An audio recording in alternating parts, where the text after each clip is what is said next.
Bismillahirrahmanirrahim. Assalamu alaikum. I am Miss Samira, your English teacher.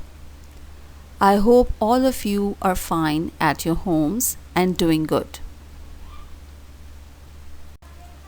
Welcome to the video lectures, Class 4, Subject English, Lecture number 12. And today we are going to do grammar work. Let's see the contents of today's lecture. First, we will have instructions. Then, there will be introduction of the topic. Afterwards, we will have an explanation. And at the end, we will do the written work.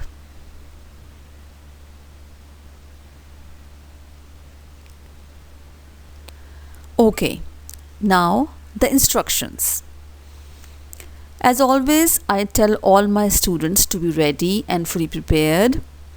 They should give their full concentration. While taking the lecture, they should make sure that they have their books, copies, and stationery items with them. Supervision is required. Students should enjoy their study time. And most important of all, the students should do all the written work on their neat copies and consider it as their first term work.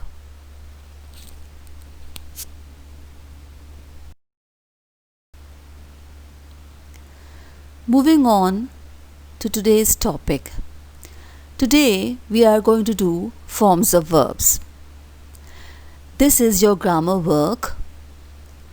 Before starting off forms of verbs, let's see what verbs are. I hope most of you are well aware of this concept because you have already done this in your previous classes. What are verbs? Verbs are action words. So all the words which show some kind of action are called verbs.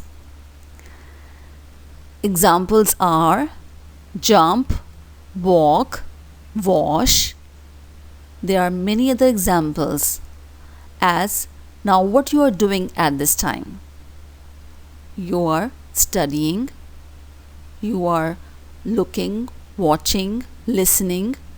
So listen, watch, work, study, write, read. All these are examples of verbs. I hope that this is clear to you now. What verbs are? Verbs are action words.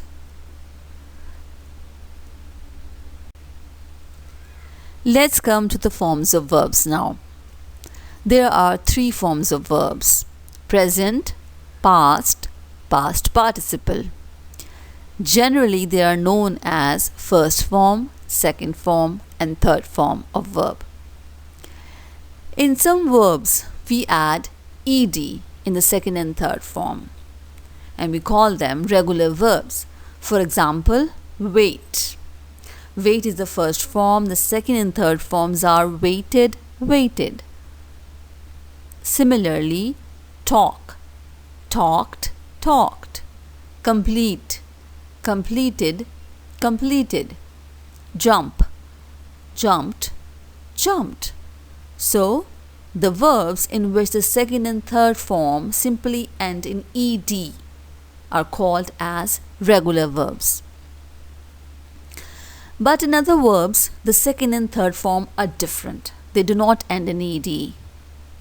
Like drink, drank, drunk. Similarly, write, wrote, written. Freeze, froze, frozen. See, they are called irregular verbs. So the verbs in which the past and the past participle, meaning the second and third form, do not end in ed, they are different, they are called as irregular verbs. Moreover, in some verbs, the second and third form remain unchanged. For example, cut, cut, cut. First form, second form, third form, all three are same. No change. Put, put, put. Now the verb read, the second and third form of read, the spellings remain the same, R-E-A-D, R-E-A-D, but the pronunciation is changed. Read is the first form, read, read, second and third form of read. Now, why forms of verbs are important? Forms of verbs are important because they indicate the tense of a sentence.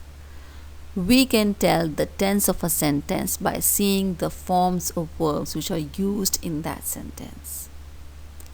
I hope that the concept of forms of verbs is clear to all my students. Moving on to the written work. I want all my students to get ready. You should take out your copies and your stationery items. You should give the date and day on your copies. And you have to note the words down. These are the verbs for which you have to write the forms: present, past, past participle. You are going to make 3 columns on your copy page. First column present, second column past, third column past participle. First word is buy, bought, bought. Second word bring, brought, brought. Third word tell, told, told. Fourth word write, wrote, written. Fifth word read, read, read. Make sure you note down the words properly. Their spellings should be correct. Number 6, cut, cut, cut. Number 7, push, pushed, pushed. Number 8, sleep, slept, slept. Number 9, stop, stopped, stopped. And the last word, number 10, is teach, taught, taught. Boys and girls, please make sure you have noted all the words properly, correctly. Their spellings are correct.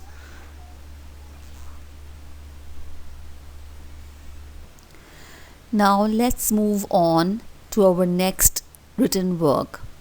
It is picture composition. It's also grammar work. First, I will give you some tips that how to write a picture composition. First of all, observe the picture carefully and then start describing it. Now you have a choice. Either you can start describing the picture from left to right or from right to left. Then the next point you should keep in your mind while doing picture composition is that you can either start from the background of the picture to the foreground, or you can move from the foreground to the background of the picture.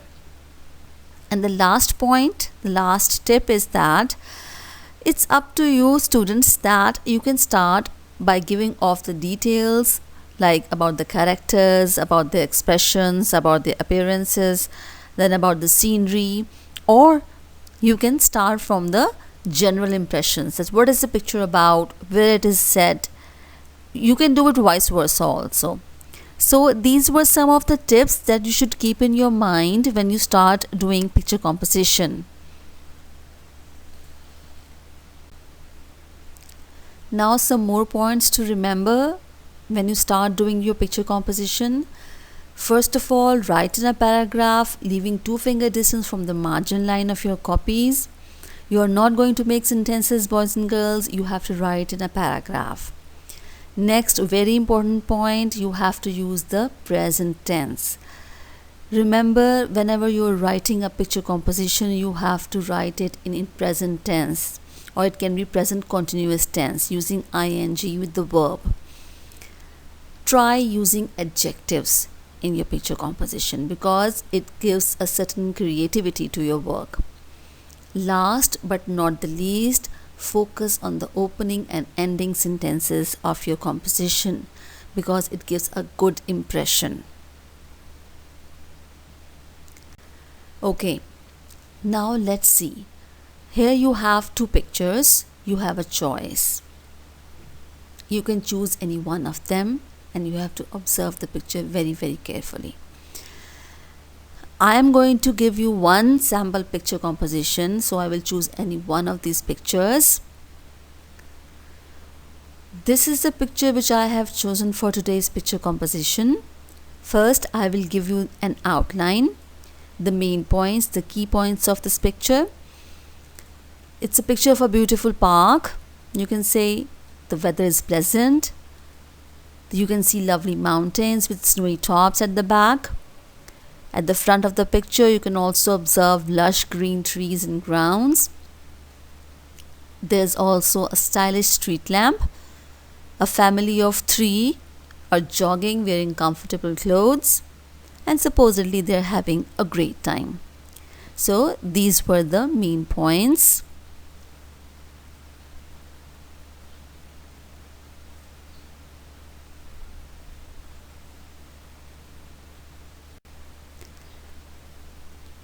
I have already given you an outline for the picture. Students, it's your choice now. You can use that outline and do your own picture composition. Write it on your own. It's better. And I encourage such work. But here I'm also going to give you a sample picture composition for your help. You can note it down in your copies if you want to. It is a lovely sunny day. We can see beautiful mountains with snowy tops in the background. There is greenery everywhere, which gives a soothing effect to the eyes. We can also see the lush green trees and grass. There is a stylish street light and a metal fence at the front. A family of 3 are running and enjoying the wonderful pleasant weather. They are doing their morning exercise as they are in comfortable clothes. It is a wonderful picture. So you can see I have just simply elaborated the outline. It is very easy. You have to make simple sentences in present tense, use adjectives also. Try writing a picture composition of the other picture as well. It will be a great help for you.